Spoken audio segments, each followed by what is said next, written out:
Assalamualaikum and good morning, everyone. First, I want to thank each of you for taking the time to attend this meeting. Our purpose today is to deliberate on an essential matter, which is the implementation of a sexual harassment awareness program at our workplace. This is crucial for us as a company, and we are here to ensure that we are create a safe and respectful environment for all employees. Sexual harassment is a serious issue that not only affects individual well-being, but also hampers the moral and organizational productivity.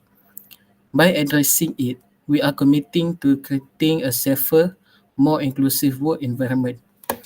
Now, before we start, allow me to introduce everyone. I am Muhammad Akmal Mirul bin Muhammad Mahdi, the chairperson for today's meeting. Accompanying me are Nur Ifrana Izwani binti Zainuddin, our secretary who will document the meeting minutes. Nur Izzati binti Rosmizam, our HR manager, who is responsible for overseeing workplace culture and employee welfare. Shalini Anak Perempuan Kaniapan, our finance manager, who will guide us on resource allocation. And lastly, Siti Ashura binti Muhammad Azlan, our legal advisor, who ensure compliance with regulations. I will begin by outlining the agenda for today's meeting. The topics we will cover today include introduction to the importance of sexual harassment awareness at the workplace, proposal from the program structure and key content, budgeting for the program and potential funding sources, legal consideration and compliance, final decision on the action points and timeline for implementations. Before we begin, are there any questions? If there are no questions, I will now hand over the floor to our HR manager to discuss the importance of sexual harassment awareness in the workplace. Thank you, Chairperson. As we know, sexual harassment in the workplace can create a toxic environment and have several consequences for both individual and the company. This awareness program is essential not only to protect our employees but also to maintain a healthy workplace culture.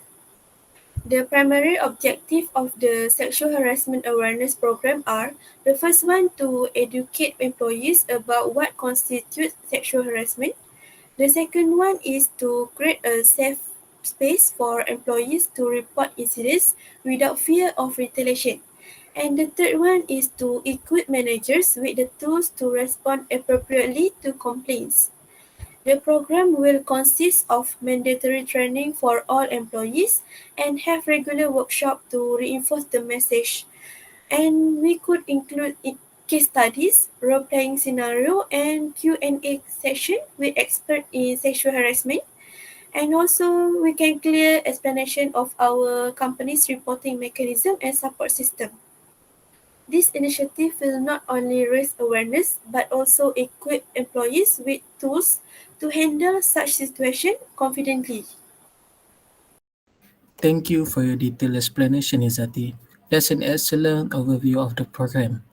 Now, let's move on the financial aspect of the program.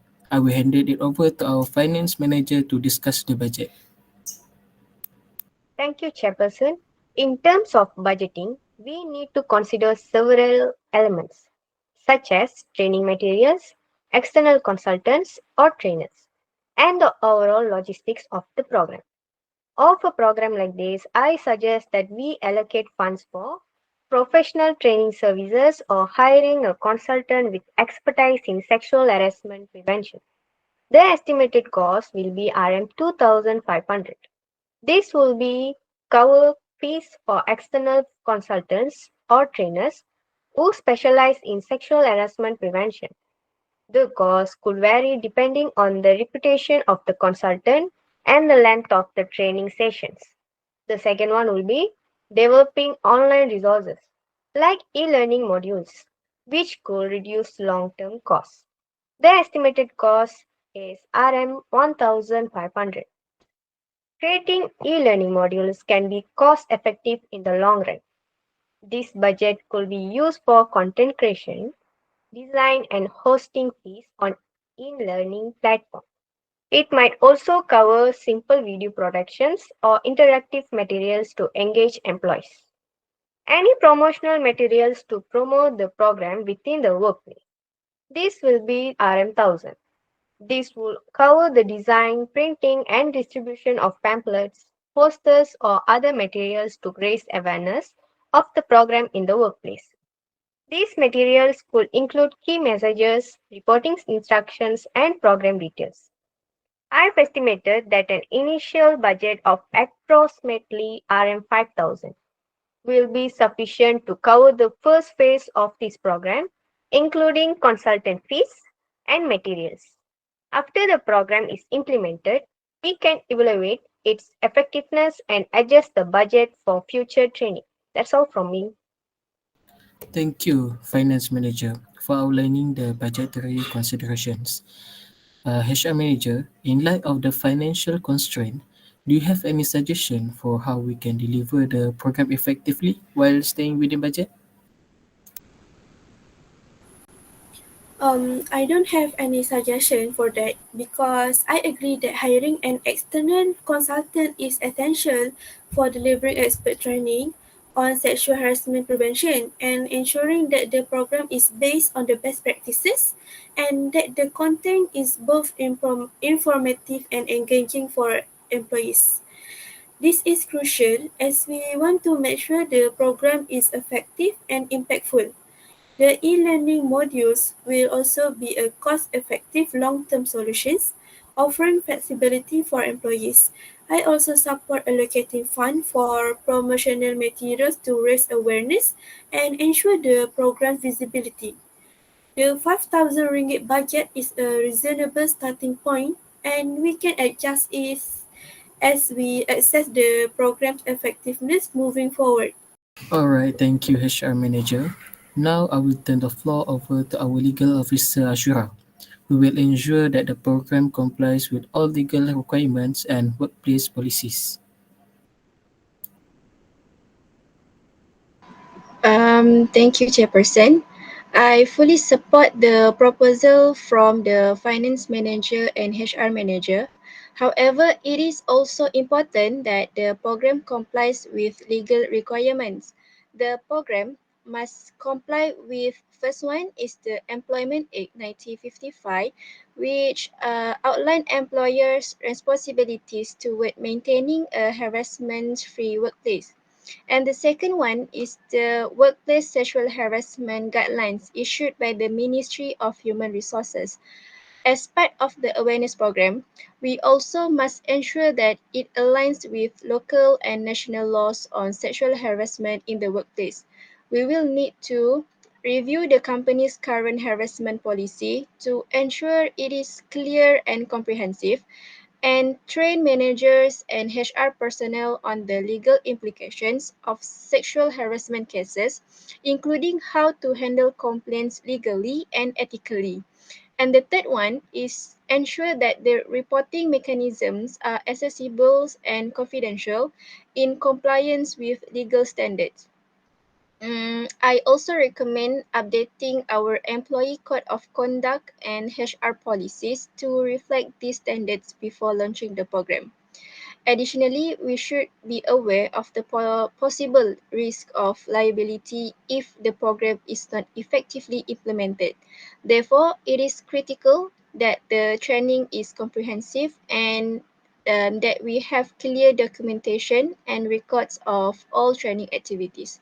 That's all from Building me. on the legal officer's point, I think it is essential for us to communicate that the company will enforce these policies consistently. This will help to ensure that the employee trust the system and feel encouraged to report the incidents without being fear of the retaliation of favoritism. Thank you to the HR Manager, Finance Manager, and Legal Officer for your valuable input. Secretary Irfana, could you take note of the suggestion made by HR, Finance Manager, and the Legal Officer? I would like to ensure that the budget, program content, and legal requirements are aligned. Note, Chairperson, I'll make sure to align the program content with the legal requirements and allocate the budget as we discussed.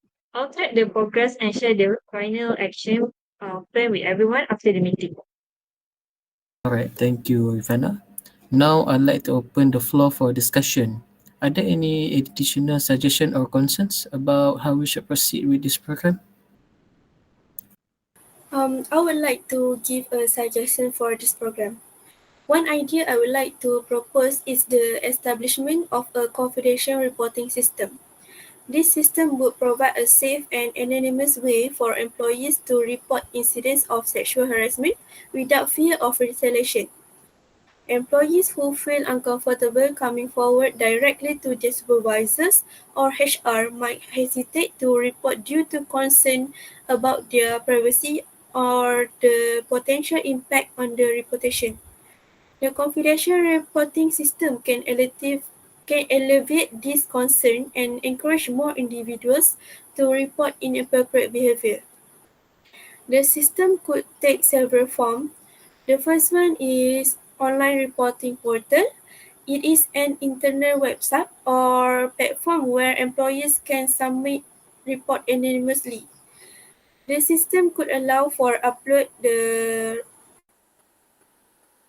evident and relevant documents with strict confidentiality protocol to ensure that only authorized personnel access the information. The second one is hotline. It is a confidential phone line where employees can speak with a trained representative or leave message anonymously.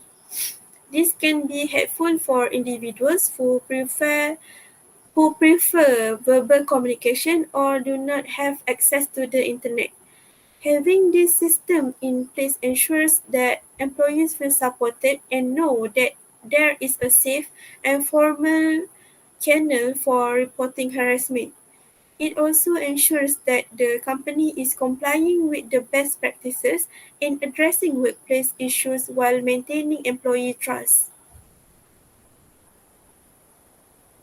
I fully agree with the HR manager's point about creating a confidential reporting system. Now, in terms of budgeting for the program, we need to consider the most effective options without compromising the quality of the program. One way to reduce costs is by seeking sponsorship or partnerships with external organizations that specialize in workplace harassment prevention. These organizations often have resources, training materials, and expertise that can help implement the program at a lower cost. Here's how we could explore the sponsorships or partnerships. The first one, non-profit organizations and advocacy groups. The second one, corporate sponsors. The third one, government or industry grants. Incorporating such partnerships can help reduce costs while ensuring that we have access to high quality resources and expertise. Okay, so from a legal perspective, it is crucial that our sexual harassment awareness program applies to all employees, regardless of their work status. This includes part-time worker, contractors, or interns. Often, companies focus training efforts only on full-time employees, but this can create legal risk if the program is not consistent across the entire workforce. So, under the law, all employees, such as full time, part time, and temporary, are entitled to protection from sexual harassment, and the company must take steps to prevent harassment for all workers, such as policy coverage or reporting and protection.